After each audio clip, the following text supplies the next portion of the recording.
Esto que ven es una foto tomada en el año 1900 en la Quinta Avenida en Nueva York. Si se fijan, se darán cuenta que todos los vehículos son carruajes alados por caballos, excepto uno. En cambio, en esta otra foto, que fue tomada en el mismo lugar solamente 13 años más tarde, toda la avenida está llena de carros. En muy pocos años, los carruajes alados por equinos eran solo historias en ciudades como esta. Y la movilidad urbana del mundo cambió por completo en muy poco tiempo. Este ejemplo, que ya tiene más de 100 años, es solo uno de los muchos que podríamos darles para evidenciar la velocidad a la que anda el mundo. Posiblemente ya lo habían escuchado, pero esa velocidad es cada vez mayor.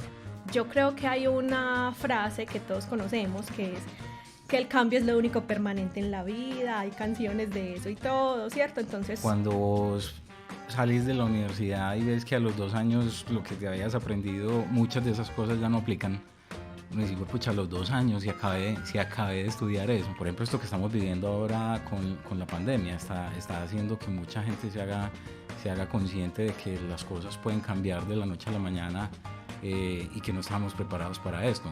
A medida que pasa el tiempo y que la ciencia y la tecnología avanzan, la velocidad de las transformaciones es tal que cada vez es más difícil saber qué esperar en el futuro, haciendo que el único paradigma posible sobre el cual podamos vivir sea la incertidumbre. Por eso hoy, en el último episodio de la primera temporada de Inmersos, les vamos a mostrar que ante esa incertidumbre uno puede ser como un insecto en una tormenta o en cambio como un surfista profesional.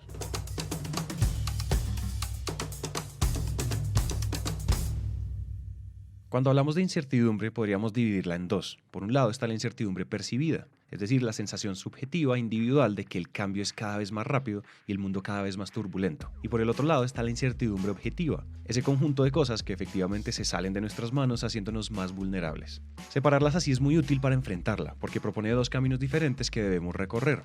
La incertidumbre percibida genera una relación emocional particular que debemos aprender a gestionar, y la incertidumbre objetiva nos habla de unas reglas de juego que están cambiando y que necesitan una nueva estrategia para vivir o para trabajar.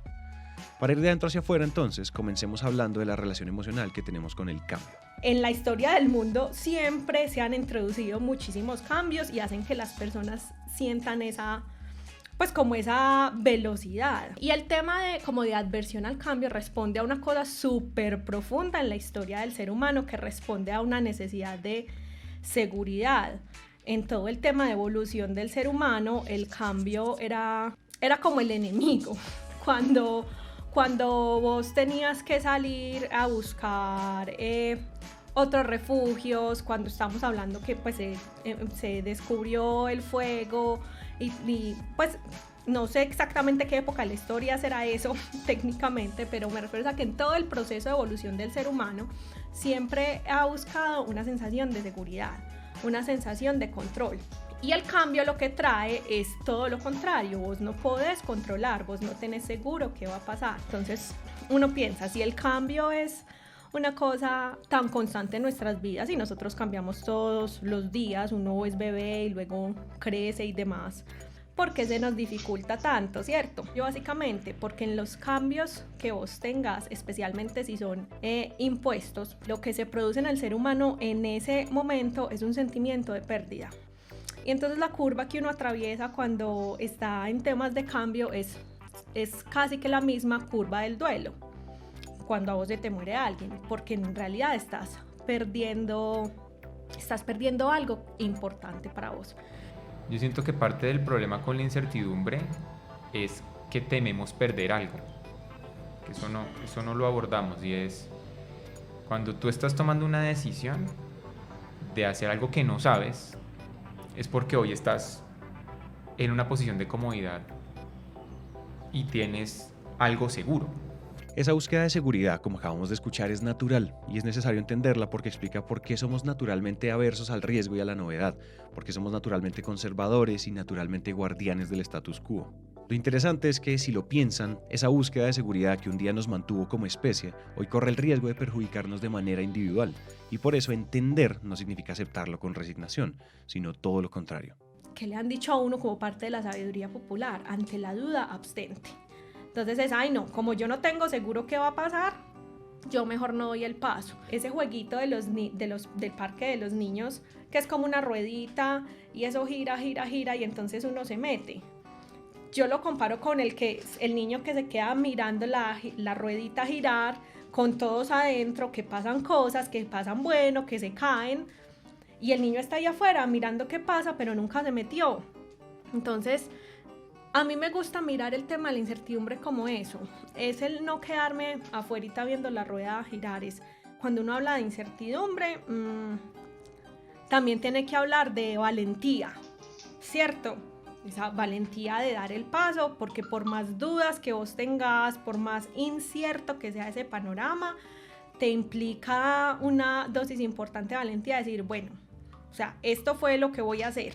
Esta invitación a la valentía no es una invitación propia de la motivación personal. No les estamos diciendo que se olviden de la incertidumbre y salten al vacío porque Dios proveerá o porque el universo conspira a favor de nosotros. No. Esta valentía que les proponemos es una valentía diferente, una valentía más aguda, más inteligente o si se quiere más estratégica. Y lo es porque en parte se trata de entender por qué nuestra mente nos paraliza y qué podemos hacer al respecto.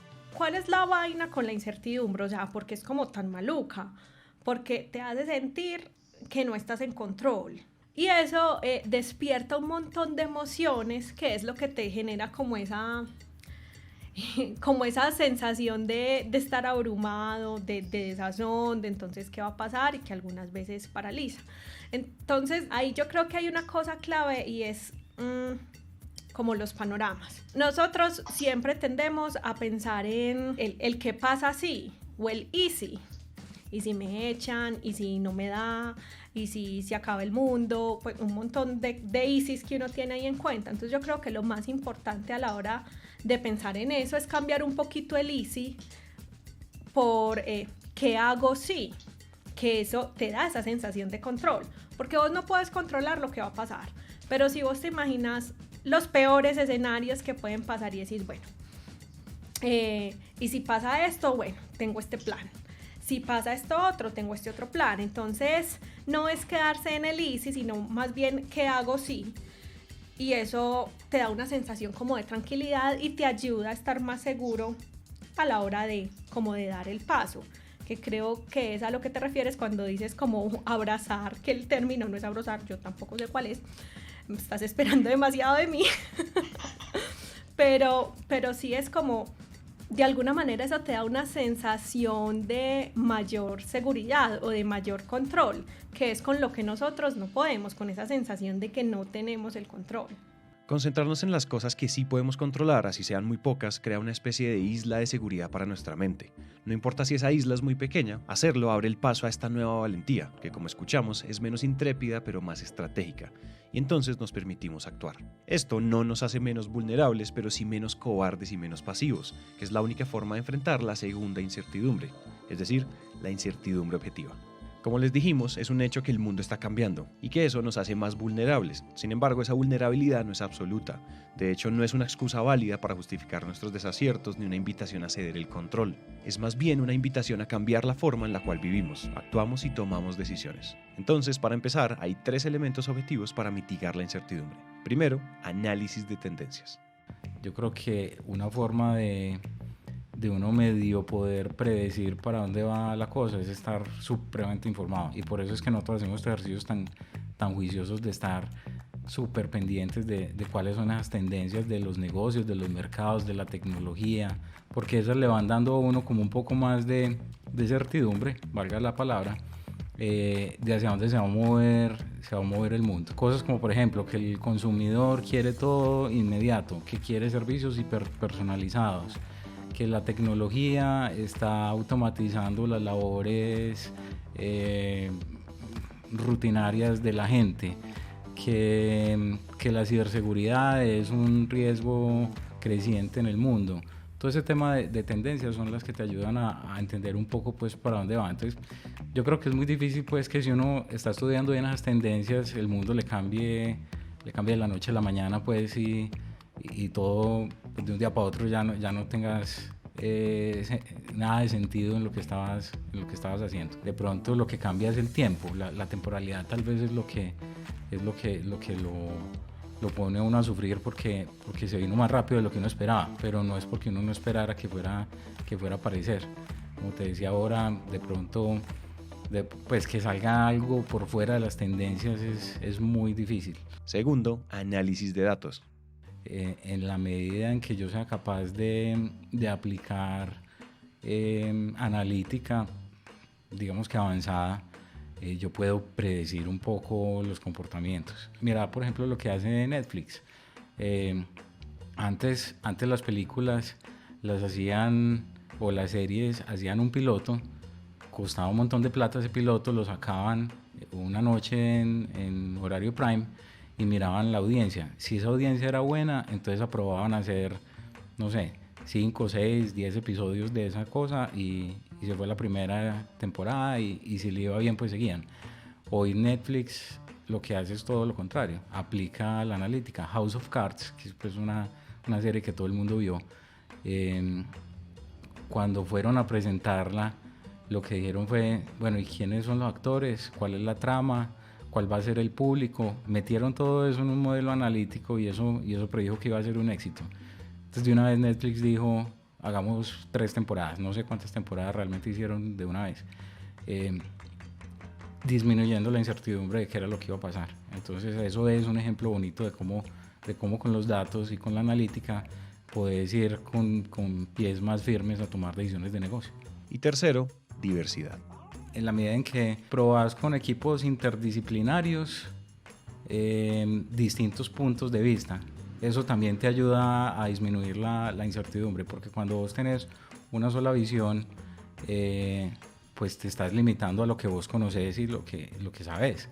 En cambio, cuando metes en una célula de trabajo a 7 personas, que todos vienen de formaciones distintas, de áreas distintas, cada uno va a venir con una idea o con una percepción del mundo o incluso un apetito de riesgo diferente. Entonces esa diversidad pues como de pensamientos hacen que se enriquezca la cosa y la incertidumbre baje, porque pues es un colectivo ahí trabajando. Las tendencias, los datos y la diversidad son definitivamente elementos que nos ayudan a tomar decisiones que disminuyan la incertidumbre, pero no son suficientes. La única forma de hacerlo de manera contundente es cambiando nuestro mindset o nuestra estructura mental. Y en términos generales, una buena descripción de este mindset lo recogen los principios de algo llamado agilismo. La primera invitación del agilismo es cambiar radicalmente la forma en la que planeamos. Hace años yo creo que las empresas tenían sus planes estratégicos a 10 años. Y tenían un montón de acciones encaminadas año a año para alcanzar esa meta. Nos enseñan a que hacemos un plan en un cronograma, en un Excel, y eso se tiene que cumplir sí o sí como dijimos que iba a pasar. Y el mundo es perfecto según tú lo planeaste en un Excel y resulta que eso no es así. Hoy las organizaciones que realmente están trabajando el tema de agilismo revisan su estrategia por lo menos cada 3 meses. Y si no es más, porque el mercado cambia, el entorno cambia, las necesidades de los clientes cambian y los equipos de trabajo todos los días están revisando esa planeación, porque cosas que hoy dijiste que eran muy importantes, pues mañana ya no lo son. Y esos planes son mucho más flexibles. Hay un pedazo que se llama adapt o adaptarse, y es porque constantemente tú estás leyendo lo que está pasando en el entorno. Las metas están, las acciones están, pero sí hay una conciencia de que esto en cualquier momento puede cambiar. Y al contrario, esto no es una invitación a la anarquía y entonces dejemos saber qué nos trae el mundo, porque no se trata de ser entonces esa veleta que permites que te lleve hacia donde sea la corriente, sino se trata de dirigir acciones. O sea, es claramente que hay que hacer un plan que hable con una pregunta muy importante que tú te haces y es ¿a dónde quiero llegar? ¿Qué quiero lograr al final de esto? Pero lo que no se vale es no tener claro pues como el objetivo a dónde querés llegar, porque si no, entonces, como dicen por ahí, el que no sabe para dónde va, cualquier bus le sirve. Además de la planeación flexible, el agilismo nos invita a otras cosas que les pueden sonar familiares, como por ejemplo, trabajar lo más cerca posible al cliente, experimentar en pequeño, equivocarnos rápido y crear espacios para hablar de esos errores y aprender de ellos colectivamente. Si se fijan, esos principios son todos los que hemos venido hablando a lo largo de esta primera temporada. Todos estos principios, a la larga, se tratan de reducir juntos la incertidumbre de un mundo que cada vez va más rápido. Estos principios, en el fondo, encarnan una nueva mentalidad, es decir, una nueva forma en la que pensamos y actuamos de manera inconsciente. Si no nos apropiamos de esa mentalidad, nos vamos a quedar repitiendo palabras bonitas y haciendo libros bonitos y series bonitas como estas, pero vamos a seguir siendo hormigas en medio de una tormenta. En cambio, podemos hacer como hacen los surfistas, y es esperar cada ola como venga, entenderla y una vez estamos de pie, direccionar la tabla hacia nuestro objetivo. Esa dirección es posible si y solo si tomamos todos los principios que hemos explorado a lo largo de Inmersos y los hacemos nuestros, los volvemos una forma de vivir y de trabajar. Por eso este episodio no tiene un reto particular. El reto es que tomen los retos anteriores y los cumplan cada semana, que los hagan suyos. La incertidumbre es lo único que les podemos prometer para el futuro y por eso ya estamos montados en la tabla, porque la incertidumbre no nos detiene.